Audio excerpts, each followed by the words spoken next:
Құрметті оқырмандарым, қалайсыздар? Сіздерге мен бүгін булочканың рецептін айтып беремін. Мұқият қараңыздар. Рецепті видеоның астында болады. 300 грамм 300 мл сүт құямыз. Сүт жылы болу керек. Содан соң 2 жұмыртқа қосамыз. Тұз қосамыз. Тұз осындай болады. 1,5 қасық дрож қосамыз. 4 ас қасықтан көмешкер қосамыз. 4 ас қасық салдым. Енді жақсылап араластыру керек. Жұмыртқаларды езіп. Енді ұнды жаймендеп саламыз. Ұн бұл жерде 600 грамм.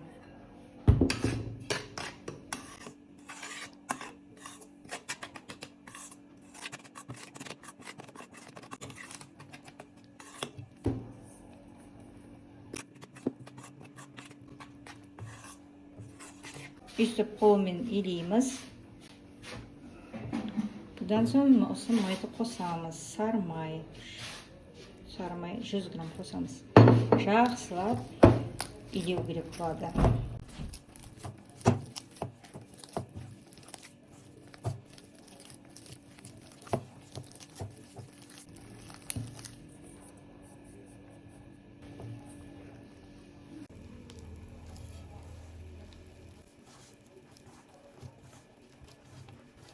Қамырымыз осындай болды. Осындай қалпында қойып қоямыз. Пакет жауып, үстін майлықпен жаба саламыз. Көтерілу керек.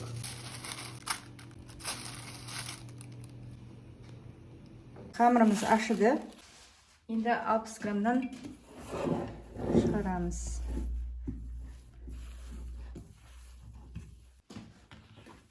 Қамырымыз жақсы ашыды.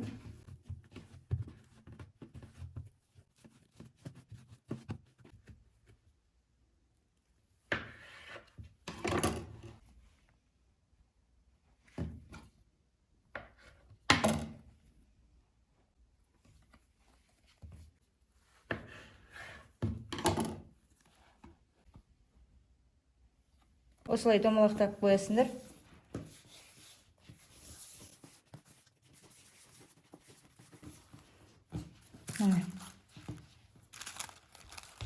Осылай тұрады. Қазір енді бетін жауып қоямыз. Тынығып тұру керек. Енді тынығып тұрды. Қамырымыз енді қазір 3-4 вид булочканың түрін көрсетем сіздерге.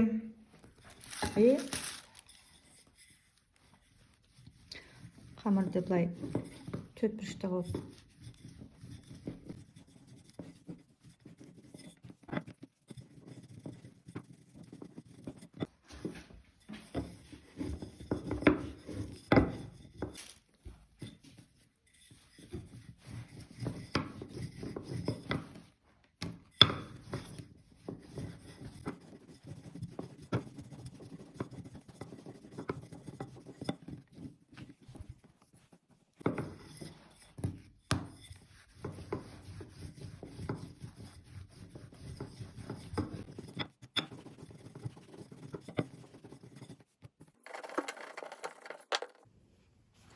қамырымызды жайып алдық. Енді мына майды үстіп, сары майды жағып аламыз. Бұл смакым болады.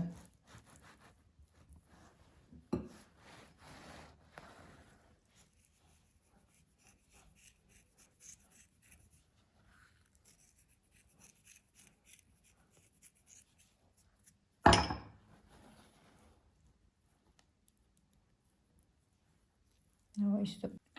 Былай осылай бұрайсыздар. Макты септік. Енді былай. Көбісі осы булочканың түрін білетін шығар. Былай кесесіздер. Осы не болып шыға келеді? Плюшки дейді осыны. шимәлі былай алыс қойып қоясыздар, себебі бұл қазір көтеріледі тағы да. Осылай қоясыздар. Осылай май жағамыз сезиумым болады.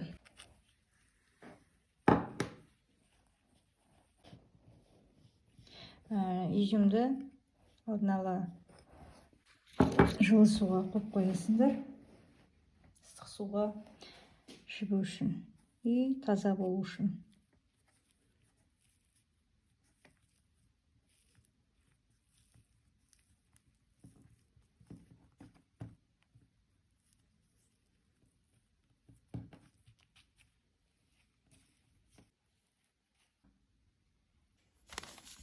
Мына смакым жаңа плюшки жасадық, енді мына екінші вид.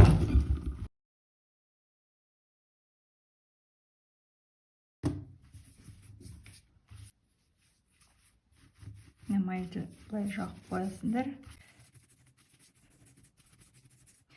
Қант салсаңыздар да болады, мак салсаңыздар да болады.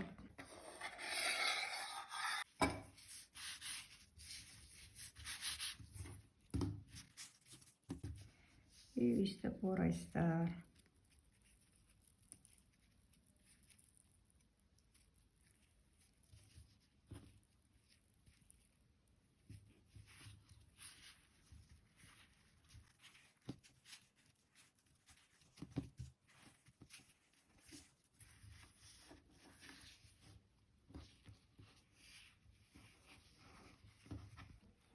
Вот осындай вид болады.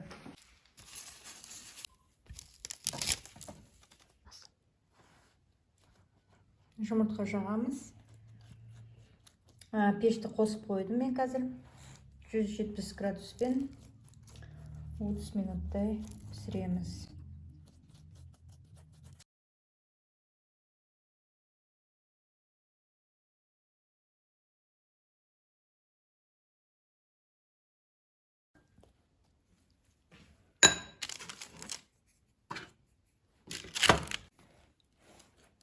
Нанды жағып қоямыз.